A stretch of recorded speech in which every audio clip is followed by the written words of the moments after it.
नमस्कार। चुनावी मौसम के बीच मतदाताओं के नब्ज को टटोलने के लिए हम अभी सासाराम के पठान टोली मोहल्ला में पहुंच चुके हैं। पहले ये वार्ड 22 हुआ करता था, अब जो परिसीमन हुआ है उसके तहत इसे 30 कर दिया गया है।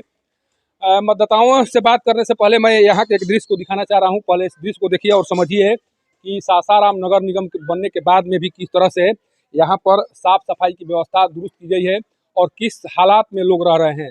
यहाँ पर जो धार्मिक स्थल है उसे भी बख्शा नहीं जा रहा है और धार्मिक स्थल का जो हालत है उसे मैं आपको दिखाने की कोशिश कर रहा हूँ। देखिए मेरे पीछे ये वो जगह दिखाई पड़ रहा है जो कचरा से एक तरह से भरा पड़ा है।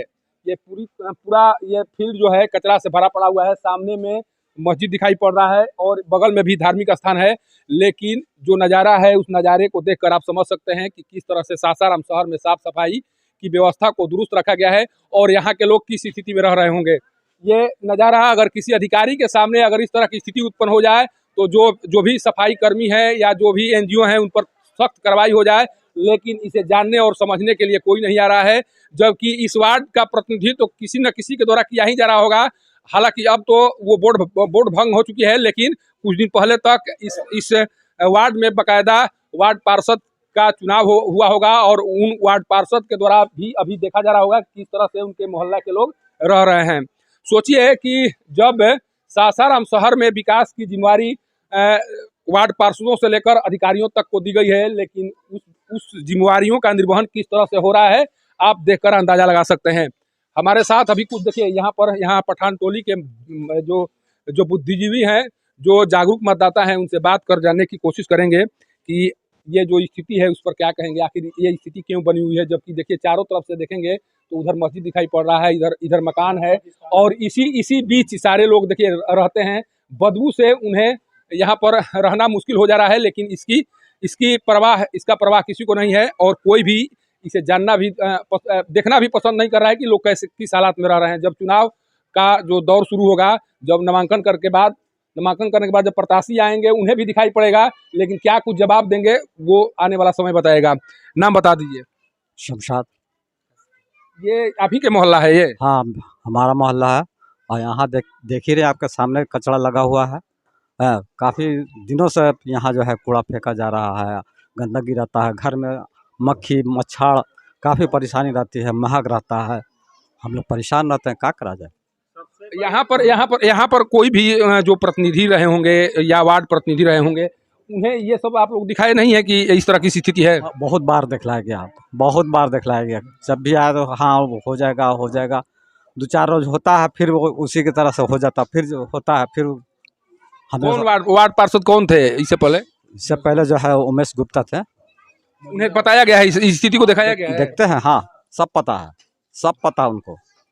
अच्छा, इस बार भी अब चुनाव की तैयारी लगभग शुरू हो चुकी है, कल से नामांकन होगा इस क्षेत्र के लिए। आप लोग क्या मन बना रहे हैं? क्योंकि जिस तरह से आपके क्षेत्र में स्थिति दिखाई दे रही है उससे साफ लग रहा है कि आपके क्षेत्र में तो विकास हुआ नहीं है। आप लोग क्या मन बना रहे हैं? किस तरह के प्रत्याशियों का चयन का मन बना रहे हैं आप लोग? अब तो जो इस लायक होगा, जो साफ सुथरा जानता है वो रहता होगा, उसी को करेंगे हम लोग। हाँ, साफ सुथरा तो सब लोग कहता है कि हम ये काम करेंगे वो काम करेंगे, लेकिन जो काम हुआ है उसको आप देखिए। उस आधार पर आप कैसे तय करेंगे कि किनको वोट देना है? अब उसमें चुना जाएगा, जिसको देखा जाएगा कि हाँ इस लायक है, उस लायक को दिया जाएगा। जो सामाजिक सेवा है करता है उसको दिया जाएगा। अब समाज में आएगा, समाज से मिलेगा, समाज जो करे चाहे वो होगा। अच्छा, ये एक चीज़ और बताइए, कहा जाता है कि चुनाव के दौरान पैसे का खेल होता है। अब पैसे के बदौलत जो भी प्रत्याशी जीत कर आते हैं उनके द्वारा विकास नहीं किया जाता। कहा जाता है कि हमने तो पैसा देकर आपका मत लिया है।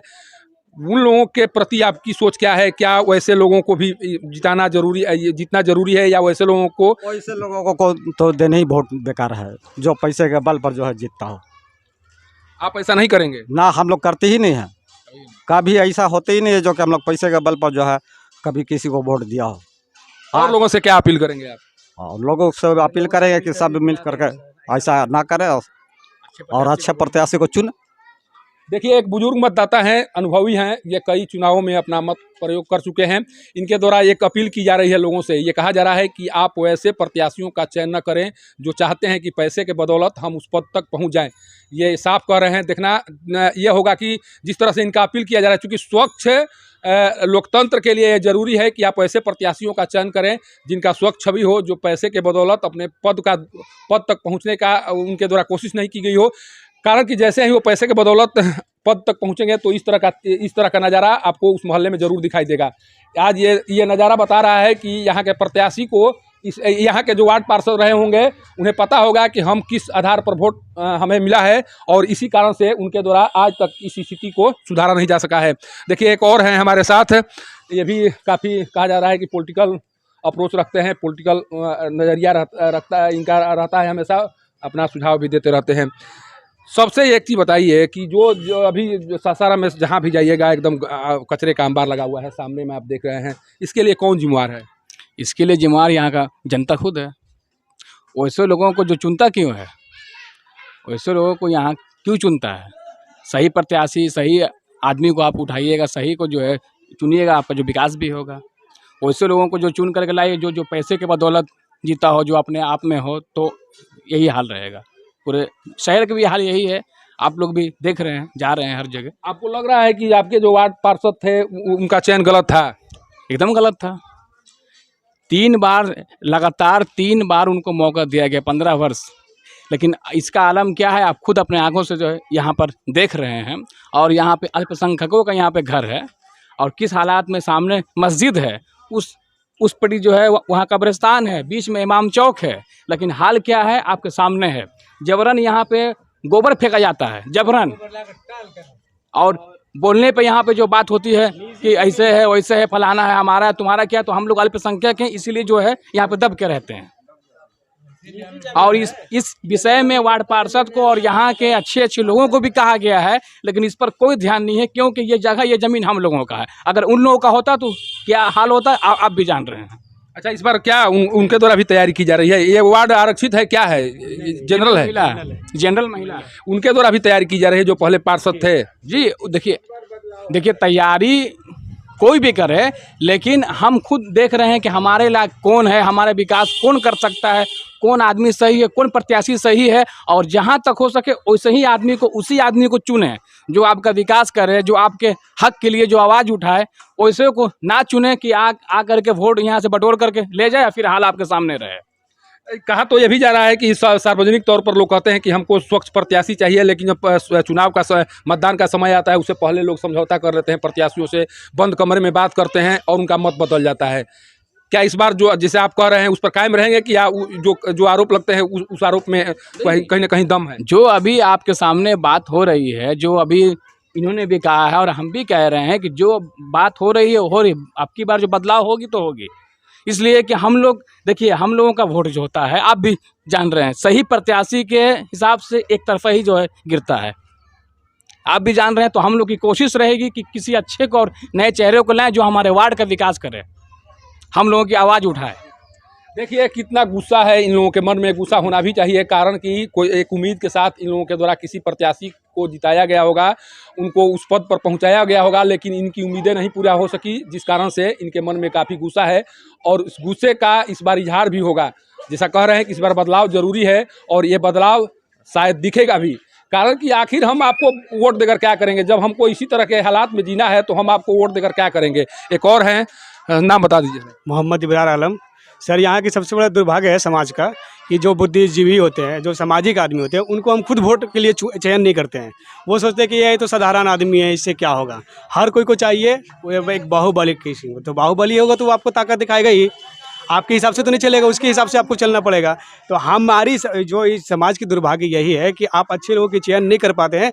वजह एक अच्छी कि लोगों को चेहरा चाहिए, काम नहीं चाहिए। अरे फलाना आदमी है, वो भाई राजपूत है, वो फलाना है, आप उसको देख के ना करें ना, आप सामाजिक आदमी को देख के करें। वो जात का कोई भी हो, वो जो समाज के लिए लड़ता हो, जो रात दिन लड़ता है।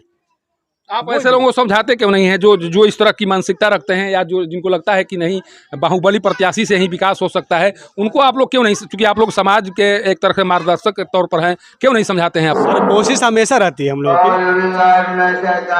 कोशिश हम लोग की यही रहती है। मगर होता क्या ना, लोग अभी जातीयता की लड़ाई होती है, तो जात की लड़ाई बहुत बुरी लड़ाई है, उसमें लोग मानने के लिए तैयार नहीं होते हैं। वो लोग कहते हैं अरे गुप्ता उठा है, गुप्ता को देंगे, यादव उठे यादव को देंगे, इसी के लिए हम लोग परेशान हो जाते हैं। देखिए अजान का वक्त हो चुका है, अजान शुरू हो चुका है, लेकिन जो यहाँ के मतदाताओं के मन में चल रहा है वो मैं बताने की कोशिश किया और ये समझने का कोशिश किया कि यहाँ के मतदाताओं के मन में क्या चल रहा है। सोचिए जो जिस क्षेत्र के मतदाता इतने गुस्से में हो उस क्षेत्र में परिवर्तन तो होना लाजमी है, लेकिन सवाल ये उठता है कि ये परिवर्तन तब तक नहीं हो सकता है जब तक से आप एक तरह से प्रतिबद्ध होकर काम नहीं करेंगे। कारण कि अभी तो कह रहे हैं, लेकिन जब समय आएगा तो हो सकता है कि आप बदल जाएं, हो सकता है कि आपके मन में परिवर्तन आ जाए, लेकिन ये तब तक बनाए रखना होगा। परिवर्तन के लिए तब तक बनाए रखना होगा जब तक से आप मतदान करके वापस नहीं आ जाते हैं। मतदान के दौरान आपको ख्याल रखना होगा कि हमको कैसे प्रत्याशियों का चयन करना है और उस प्रत्याशी के बदौलत हमारा विकास हो सकता है कि नहीं। पठान टोली मोहल्ला से पब्लिक न्यूज के लिए सत्येंद्र चौबे की रिपोर्ट।